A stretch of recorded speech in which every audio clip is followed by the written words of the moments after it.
யாருடைய அழுகியை பார்த்து உங்களுக்கு மனம் மகிழாது.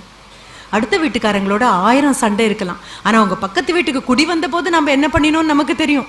நம்ம வீட்டு சாப்பாடெல்லாம் அந்த பக்கம் போகும், அவங்க வீட்டில் நம்ம வீட்டில் வந்து சாப்பிடுவாங்க, அவங்க வீட்டு துணி இங்கே வந்து விழுந்தா மறக்காம மடிச்சு கொண்டு போய் இதனால என்னங்க பரவாயில்ல அப்படின்னு கொடுப்போம். அந்த குழந்தை நம்ம வீடே கதியா இருக்கும், நம்ம வீட்லயே ஒரு தூளி கட்டி விட்டுருப்போம், அதை நம்ம வீட்லயே தூங்கும், அது வீட்டை அழுக்கு பண்ணாலும் அதை பத்தி கவலை கிடையாது. அவங்க வந்து ராத்திரி எடுத்துட்டு போகும்போது கூட ஒரு நாள் இங்க இருக்கட்டுமே அப்படின்னு சொல்லுவோம். என்ன ஆகும் தெரியாது, ஒரு நாளைக்கு திகட்ட திகட்ட இந்த நட்பு தீந்து போயிடும் நமக்கு.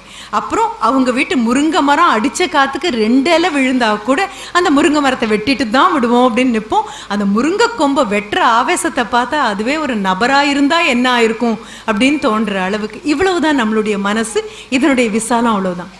ஆனா எல்லோரும் இன்புற்றிருப்பதெல்லால் வேறொன்றறியேன் பராபரமே அப்படின்னு ஒருத்தர் சொல்றாரு. அப்படின்னா வாடிய பயிரை கண்டபோதெல்லாம் வாடினேன் அப்படின்னு சொன்னா நிரந்தரமாக இந்த மனம் மகிழக்கூடிய தன்மையில எப்படி வச்சுக்கிறது அப்படிங்கிறதுக்காக தான். கடல், அதுல ஒரு கப்பல் இருக்கு, பயணிகள் எல்லாரும் உட்கார்ந்துருக்காங்க. இங்கிலாந்திலிருந்து அமெரிக்காவை நோக்கி அந்த கப்பல் போயிட்டு இருக்கு. அந்த கப்பல்ல பயணம் செய்யக்கூடிய ஒரு மருத்துவர் அவர் முடிவெடுத்துட்டாரு, எந்த காரணம் கொண்டும் நான் மருத்துவர்ங்கிற பேரை யார்ட்டையும் சொல்ல போறதில்லை.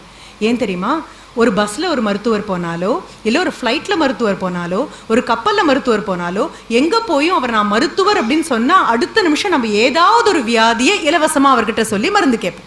இது நம்ம எல்லாருக்குமே பழக்கம். நான் ஒரு நல்ல டாக்டரா பார்க்கணும்னு நினைச்சேன் சார், ஆண்டவனே உங்களை கொண்டு வந்து விட்டுட்டாரு அப்படின்னு தொடங்கினோம் அப்படின்னா அதுக்கப்புறம் அது ஒரு மெகா சீரியல் ரேஞ்சுக்கு நம்மளுடைய வியாதி போயிட்டே இருக்கும்.